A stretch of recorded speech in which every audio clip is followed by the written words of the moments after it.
sidaad ogsoontihiin weegii hore waxa aan soo qaadanay laba nooc oo cunno karin labadaas nooc oo cunno karinta ah waxay ahaayeen hab loo kariyo malayga waaweyn iyo hab loo kariyo malayga cad ama sida loo yaqaan white fish waa u jeedaan hadda waxaan suubinaynaa dishkan oo la magac baxay isku dhaf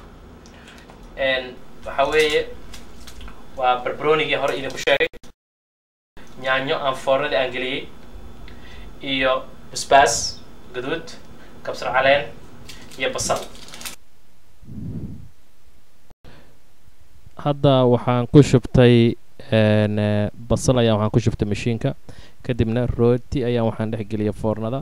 in yar ayaan ku gaduudinayaa ilaa iyo 3 daqiiqo labada dhinac foornada ayaan hadda ku shubay kadib waxaan soo qaatay barbarooni aan maaragtay foornada ama grillka aan maaragtay ku gubay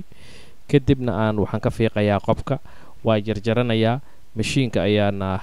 ku shiidayaa waxaan kula barbarooniga aan kula darayaa basbaas iyo kabsal rooti iyo hal basal hadda waa ujeedaa waxaan ku darayaa barbarooniga ayaan waxaan ku shubayaa mashiinka oo si aayare waxaan kaloo ku darayaa 2 xabo oo basbaas basbaaska nooca gaduudan asagana waa salay basbaaska si fiican ayaan u salay kadibna waxaan ku shubayaa mashiinka basbaaska waxaan u kala gooynayaa 2 qaybood waa aragtaan basbaaska markaan 2 qaybood aan u kala gooyo kadib ayaan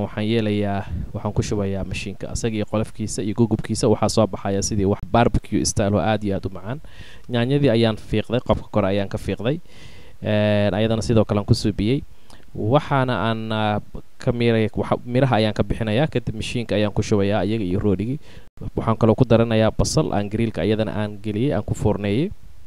oo aan gubay dhadhan yaroo macaan oo aad iyo aad ayay leedahay waa ujeedaa mashiinkii woo shiiday